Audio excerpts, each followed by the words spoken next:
Now that you have stitched up the side seams and the shoulder seams, you want to add the banded bottom and the bands, the rib knitting to the sleeves. So the way that you're going to add the bottom band is you're going to measure your rib knitting, and you need two pieces, one for the back and one for the front, which you're going to sew on the side seams. First, you want to just measure about a 1/2 inch from the seam, and basically you're just going to line up one edge of your rib knitting to the other edge, and then just cut a 1/2 inch from the other edge. The thing about the banded bottom, on the bottom portion of your top, you don't want this to be too fitted, and you don't want it to have too many gathers. Basically, you just want the banded bottom for decoration, and it's just to give you a look. So normally when we're adding rib knitting or any type of knitting, you would ease it in to the hole or the neckline or the sleeve line or the bottom. In this case, we're basically going to just be adding another piece of fabric or layer. So you want it to be eased in just a little, but you don't want it to necessarily have gathers, unless that is your objective for this top. But the normal banded bottom that I've been making basically just has a little bit of ease. It's not enough to make it have a gathered look. And so once you've cut one band, you want to measure the other strip the same length and cut it. And then you're going to sew again the side seams, and you're just going to sew on the very edge of both of those edges, right sides together of the rib knitting, and you're just going to sew along the edge. Now we want to work on the sleeve, and basically you're going to do almost the same thing. However, in this case, you do want more, you want to ease the sleeve, the rib knitting in a little bit more. So in this case, you do want gathers. And as you can see, I am using about half the length of our sleeve armhole. And you would just need to fit this. So you want to make sure that this piece, when you're sewing, it does fit around your arm. And so when you sew the band together for the armhole, you want to make sure that you can get your arm through it all the way up past your elbow. And so that's however you want this, the sleeves to fit. And so just make sure again that if you want a tighter fit, then you can use less rib knitting. If you want a larger fit, then you would use more rib knitting, and then basically just ease it in. For the sleeves, sometimes I use two pieces. It's easier if you just use one piece, and then make sure that that seam is on the bottom portion of your arm. So it lines up with the bottom portion of your underarm, that seam that runs along your underarm. And again, when you're sewing the rib knitting for the sleeve, you're just going to sew on the very edge.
remember, when you're sewing with knits, you want to use either a zigzag or stretch stitch or a serger to keep the stitches from popping.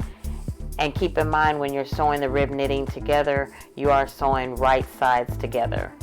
And when you sew the rib knitting to the sleeve and to the band and to the bottom, you're going to want to make sure that you line right sides together and make sure you align your seams.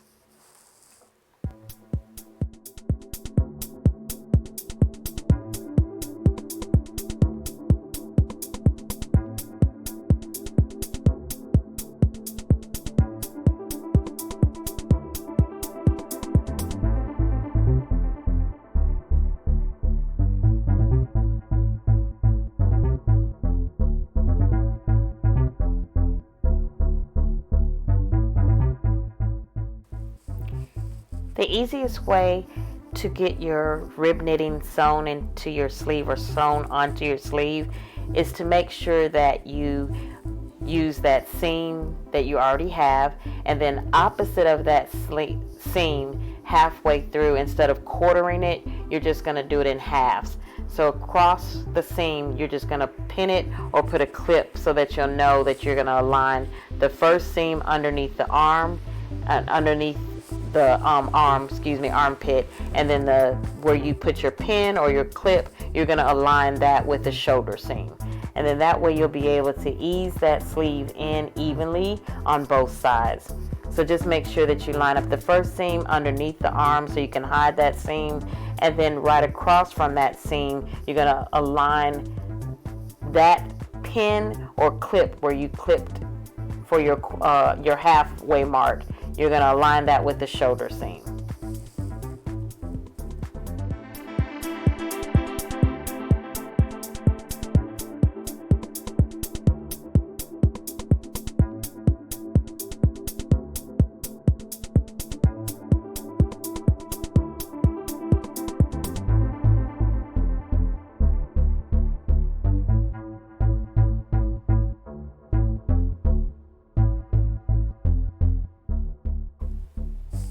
As you sew, you want to make sure that you're stretching the rib knitting, not your sleeve, but you want to stretch the rib knitting so that it eases onto that sleeve.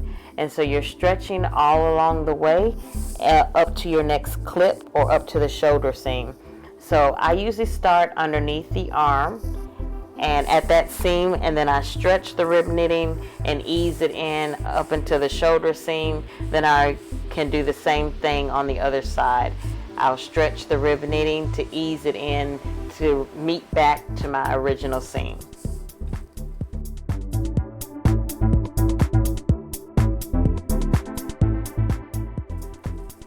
And I use my presser foot as a guide to see where I'm sewing. So I'll usually have my needle all the way to the edge, and then I'll just put my presser foot right up against the edge of the rib knitting and use that as a guide. You can definitely use 5/8 seam allowance if you want. For me, I just like to have more of my rib knitting showing and not to take away so much of the sleeve, so that I'll have more of the sleeve as well.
So now that you have pinned your rib knitting for your banded bottom to the bottom of your top, you want to make sure that you match up the side seams of the rib knitting to the side seams of your top. And remember, if you only cut about 1/2 inch less than your top and then you sewed your seams for the rib knitting on the edge, you shouldn't have that much easing to do. So basically, you may have to stretch the rib knitting just a tad to get it to fit, but you don't want to have to stretch it so much to where it causes a lot of gathers, and you don't want to stretch it too much where you overstretch it and then it's not aligned to the side seam. So you may want to kind of check periodically as you're sewing to make sure you know how much to stretch. And I usually try to lay it out. You could lay it out flat to see how much you're going to stretch, and if you want to, you could pin it along the way. I've made this top so many times that basically I just kind of can eyeball it, but you're definitely welcome to lay it out and then just see how much you need to stretch. You shouldn't have to stretch it that much. You shouldn't have to stretch the rib knitting that much unless you created a lot of ease and you want the gathers. I don't necessarily want that particular look for this top. It's a banded bottom top that I want it to just be kind of casual and relaxed. So again, just kind of make sure that you're paying attention to how much you need to stretch the rib knitting to get it to ease and fit around the bottom part of your top.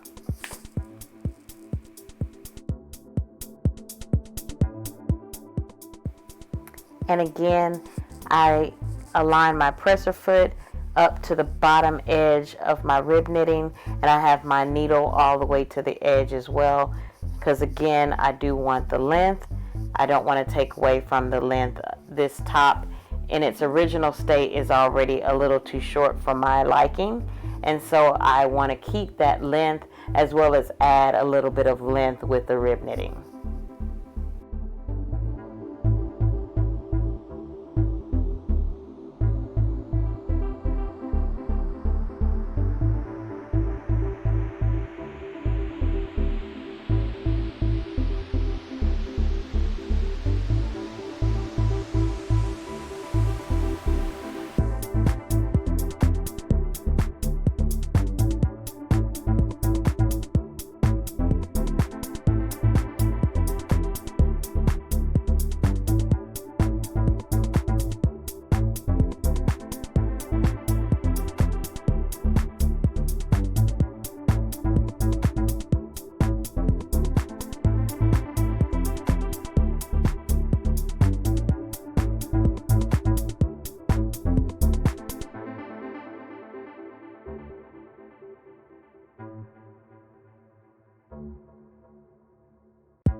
So now that you've stitched the rib knitting to the bottom part of your top and to your sleeves, you can go ahead and finish these seams with a serger or a zigzag stitch. I finished my seams with a serger because it's a lot cleaner look.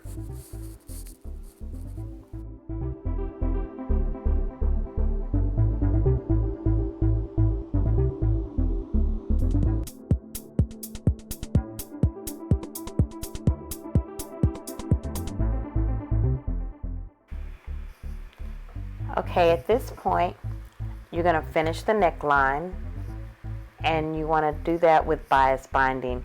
You can definitely turn the neckline under, like the pattern says. I usually just like a cleaner finish with bias binding, and it doesn't matter if you use single fold or a double fold. I've used both. You're just going to line the bias binding up against the neckline, and this is right sides together, so you want to make sure that you're on the right side of the neckline with the right side of the bias binding, or whichever side you want to use. It doesn't really matter, I don't guess, with the bias binding, because you're not going to see it once you've encased it inside. And so, not encased, but once you folded it over onto the inside of the neckline. And so basically you're just going to align the bias binding up against the right side of the neckline and then sew around the edge of the neckline. Once you've done that, you want to press it out and then you're going to press it under. So I'll come back and show you that.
When I get back to the beginning of the bias binding, I usually try to, at this point, cut off just a little bit so that the bias binding overlaps just a little bit. And then if I have double folded bias binding, I'll just tuck it inside the first bias binding where I started. I'll just tuck it inside of the one where I'm finishing. In this case, because I had single fold, I just opened up the bias binding and then just tucked the beginning part into the part where I'm finishing it. And so you can just kind of finish it on the edge however you see fit. For me, that's just the easiest way to do it. And then at this point you want to press it out so that you're pressing that bias binding away from the collar, and then you want to fold it inside and then press it, give it a good press, and then you're going to come back to the machine and then stitch the bias binding down. So at this point you can see that I've already pressed that bias binding to the inside of the neckline, and I'm going to just stitch it down so that that bias binding will lay flat.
you're all finished. Now you just need to give it a good press.